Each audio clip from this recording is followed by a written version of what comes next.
present over here. My name is Satya from class 6. Today I am going to present a speech on the wonderful topic Republic Day. Republic Day is celebrated on 26th of January every year. It is very important day for all the citizens of the India, as on this day we got our constitution.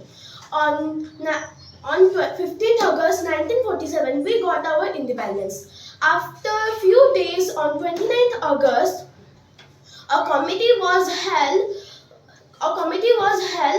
and its duty was to make the constitution. Dr. B.R. Ambedkar was appointed as the chief guest and chairperson of the committee. He takes 2 years, 11 months and 18 days to complete the constitution. After the completion of the constitution, the handwritten papers of the constitution were signed by all the members of the committee, and after 2 days on 26 January it was declared as the constitution book. The first president to host the national flag on in Republic Day was Dr. Rajendra Prasad. Republic Day is a national festival and also a national holiday.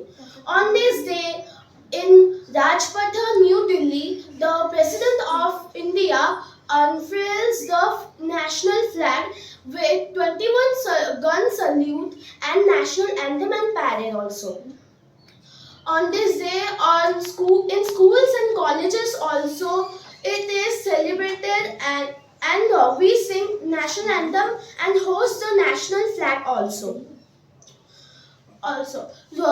The schools also give sweets to the students, and on this day we celebrate the freedom, and we also forget all the castes, all the differences between us, like caste, religion, language, food, etc.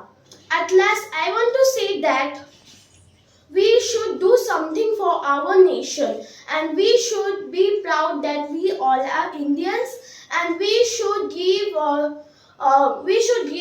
tribute to the leaders